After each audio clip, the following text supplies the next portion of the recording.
السلام عليكم ورحمة الله وبركاته. مساكم الله بالخير جميعا.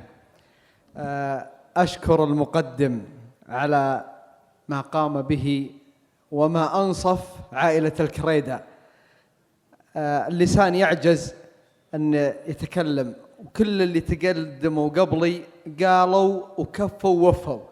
أنا ترجمت هالكلام في قصيدة وأتمنى تحوز على رضاكم.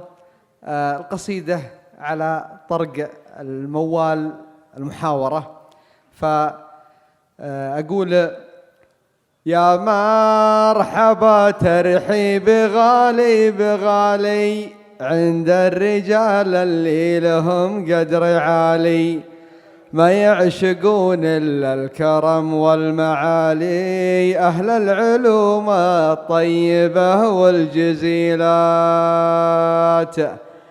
محمد بن حمود وافي وطحطوح ابن الكريدة والنعم وين ما يروح، له قدر عالي منزله داخل الروح، أبو أصيلة كرمي ما فيه حيلات. أنا أشهد إنه صدق صانع للإبداع، يستاهل التكريم بأشكال وأنواع، في فرحتي قمة لما قيل وإذاع، صوت الطرب صوت الشجن والكيافات.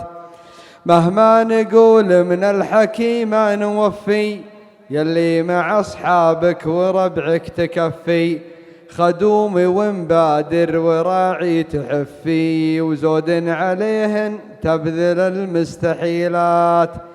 يالله عساك بدنيتك دايم سعيد، ويجعل يومك مثل صبحية العيد، وربي يبارك لك بما جاك ويزيد، تصبح أمورك كل أبوها سهالات. والخاتمة تكفى تقبل سلامي، واللي حضر باسمه نقول الكلام، والحمد لله في بلوغ التمام، تستاهل التكريم يا القرم بالذات. وسلامتكم استاذ. والله إني أستحي إني أشيل الشيلات بحضور المنشدين المميزين، ولكن هذه مشاركة بسيطة.